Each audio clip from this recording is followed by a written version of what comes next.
Tengah menanti putusan sidang gugatan cerainya dengan komedian ternama Entis Tisna alias Sule, Natalie Holscher kini tampaknya tengah rajin warawiri mencari panggung di dunia entertainment demi menafkahi kehidupan keluarga juga sang anak sematawayang Baby Azam. Tak sia-sia upaya Natalie dalam mencari peruntungannya selepas pergi dari kediaman megah Sule beberapa bulan lalu.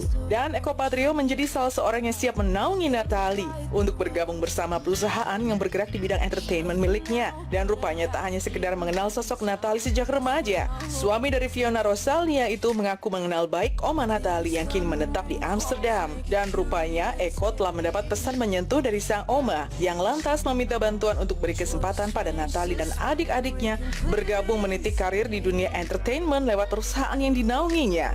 Natalie ini sebenarnya kenalnya udah dari piek ya, dari dia udah deh dari kelinci banget, dari kecil banget gitu ya. Dan saya udah dia kalau ada apa-apa curhatnya sama saya semuanya. Walaupun kita nggak pernah ngomong ke media dan sebagainya. Mas Eko, aku mau dekat sama ini. Mas Eko, aku ngelakuin ini. Termasuk omanya juga ya, dekat sama omanya. Omanya jauh banget di Amsterdam, di Belanda sana gitu. Tadi video call juga. Mas Eko tolong Natalie disupport segala macam. Jadi kita memang udah bagian keluarga besar Natalie gitu ya. Nah terus kalau Natalie masuk ke manajemen buat saya adalah kondisinya gini. Saya bagaimana caranya mensupport dia menjadi lebih baik lagi. Karena Natalie sekarang kan sebelumnya juga adalah tulang punggung keluarga. Ada adiknya, lalu sekarang udah punya anak juga gitu ya. Jadi saya bilang yaudahlah Nat, kamu datang ke komando biar nanti teman-teman manajemen artis komando yang support kamu dan sebagainya. Mungkinkah di kesempatan besar bagi Natalie Holscher untuk menggapai mimpi berkarir kembali di dunia hiburan tanah air? Ya, diketahui Natalie tak hanya pernah menyandang profesi sebagai seorang disc jockey alias DJ saja. Ibu satu orang anak itu rupanya pernah menjadi seorang model serta beberapa kali tergabung dalam grup musik juga sebuah band. Tak sampai di situ, Natalie juga sempat menjadi pembawa acara di beberapa stasiun televisi sebelum menikah dengan Sule. Karir Natalie di dunia entertainment sempat redup, hingga kemunculannya bersama Sule membuat Natalie kembali dilirik oleh industri hiburan tanah air. Namun setelah menikah dan memiliki anak, Natalie nampaknya lebih sibuk mengurusi kehidupan rumah tangga dan penuhi kewajiban sebagai seorang istri. Namun kini takdir membawanya kembali berjuang menjadi tulang punggung. Meski belum mengetahui apa job desk dan proyek yang dikerjakannya di perusahaan milik Eko Patrio, Natalie mengaku siap dan akan berusaha menyesuaikan jika memang dibutuhkan sesuai bidangnya. Percaya aja karena udah anggap keluarga, jadi ya udah mending di keluarga aja. Alasan dari keluar manajemen yang lama karena kalau misalnya manajemen yang lama kan memang nggak ada kontrak sama sekali, jadi cuma dibantu aja gitu.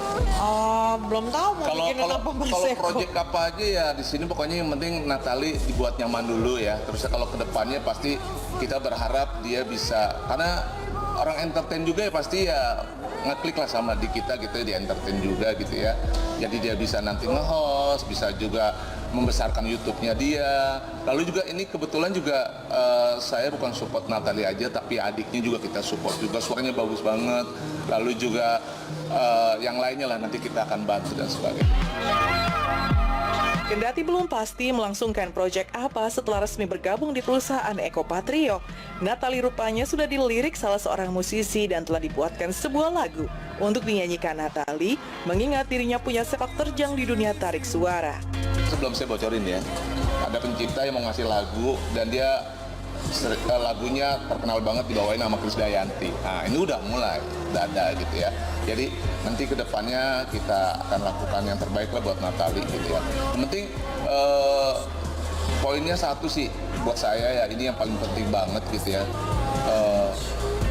Natalie dia harus bekerja keras ya.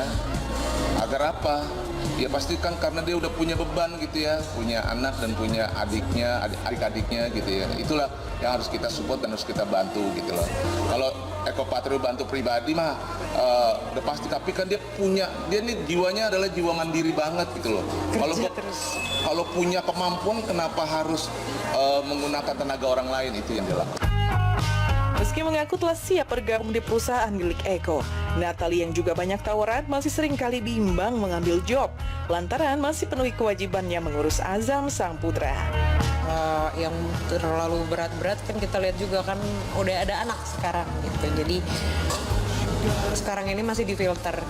Pasti kedepannya sih nanti akan ngobrol sama Sule juga gitu ya. Jadi alhamdulillah saya nggak ada masalah sama Sule dan kita masih sering komunikasi terus. Tak lagi ada tempat berdiskusi setelah dirinya memutuskan menggugat cerai Sule. Segala kebingungan dalam kepalanya akhirnya kini bisa Natalie curahkan pada sosok Eko Patrio yang sudah ia anggap seperti ayah sendiri. Jadi gini sebenarnya Natalie itu kan bingung ya. Ini bingung dia. Ini saya sendiri terus di sisi pihak ada Ajam juga tiba-tiba ditawarin apa sih kayak semacam endorse apa segala macam iklan sebagai ini gimana ya Mas Eko nanyanya gitu.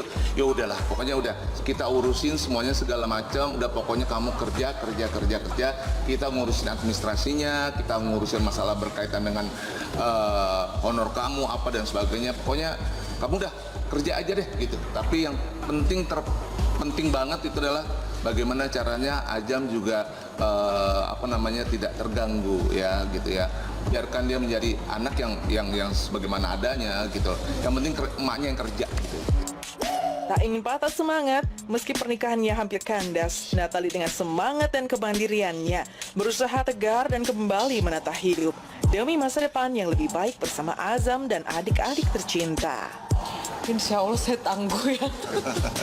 Kalau dibilang tangguh ya nggak tangguh-tangguh banget ya, pasti ada lika-likunya, tapi ya ditangguh-tangguhin. Ya semoga aja bisa kedepannya bisa lebih baik lagi dan bisa lebih kuat lagi. Ada adik-adikku dan ada Azam. Kalau aku diem aja aku nggak bisa maju. Yang dirasakan sama aku ya karena udah terbiasa sama lingkungan yang kemarin gitu. Jadi ya sekarang ya move on ke depan.